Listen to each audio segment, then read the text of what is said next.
أعوذ بالله من الشيطان الرجيم بسم الله الرحمن الرحيم ننزل القرآن ما هو شفاء ورحمة للعالمين সকল প্রশংসা সেই রব্বুল আলামিনের, যে রব্বুল আলামিন আমাকে এবং সকল মানুষকে এবং সকলকে সৃষ্টি করেছে। সেই রব্বুল আলামিনের প্রতি শুকর আদায় করি। সকলেই বলি আলহামদুলিল্লাহ। প্রিয় দর্শক, আজকে আমি আপনাদের মাঝে একটি নতুন তদবির নিয়ে হাজির হয়েছি। আমার এক ভাই অনেক দিন যাবৎ কমেন্ট এবং শেয়ারের মাধ্যমে লিখেছে যে ভাই আমার একটি জুয়া খেলার একটি তদবির দরকার। তাই আজকে আপনাদের মাঝে এই খেলার একটি তদবির নিয়ে আমি হাজির হয়েছি। এখানে দেখতে পাচ্ছেন যে কি খেলার তদবির আপনারা চাচ্ছেন, সেই খেলার কিন্তু তদবির নিয়ে আমরা হাজির হয়েছি, যাতে আপনারা এই তদবির দ্বারা অনায়াসে কাজ করতে পারেন। এবং সরাসরি বই থেকে দিচ্ছি। এই তদবিরটি অত্যন্ত কার্যকারী এবং পাওয়ারফুল, যাতে আপনাদের কাজ করতে অসুবিধা না হয়।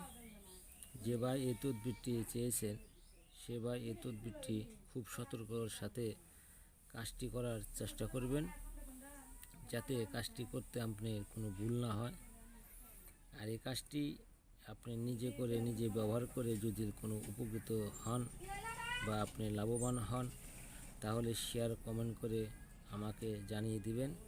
এই কাজটি আপনি নিজে করবেন, অন্যকে এই কাজটি করেও দেবেন না এবং অন্যকে এই কাজটি শিখাইও দিবেন না। কারণ আমি এই জুয়া খেলা জিতা নেওয়ার কোনো কাজ এবং হারাম কাজ আমি করি না। তাই আমি আপনাদেরকে বলছি, সঠিক নিয়ম জেনে সঠিকভাবে করবেন এবং হারাম কাজ থেকে বিরত থাকবেন। আপনার অনুরোধের কারণে এই তদবিরটি আজকে আপনাকে দেওয়া হচ্ছে।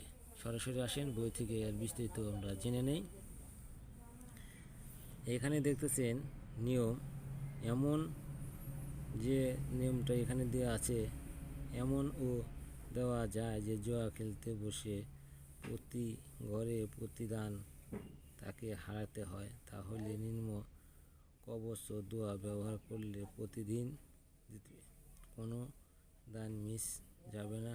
ডুমুর গাছের ফুল, সাদা লজ্জাবতী গাছের মূল, আমাবস্যার রাতে বাটায় কালির সাথে মিশিয়ে জাতি সাপের চামড়ার উপর নিম্ন কবচ অঙ্কন করিতে হবে। তারপর নিম্ন দোয়া 825 বার পাঠ করে ফু দিতে হবে। ওই কবচ রূপার খুলে ভরে ডান হাতে ব্যবহার করবে, তাতে আপনার কাজ হয়ে যাবে। নিচে যে মন্ত্রটা দেখতেছেন এটা কালচত ছং ফুল নিয়াজি, এই যে মন্ত্র,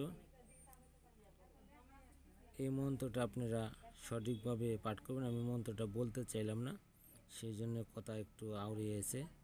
আপনারা এই কাজটি করবেন এবং নিজে সতর্কতার সাথে খেলাতে যাবেন এবং চেষ্টা করবেন ইনশাল্লাহ ভালোভাবে কাজটি জানা এবং বোঝার জন্য। আসসালামু আলাইকুম।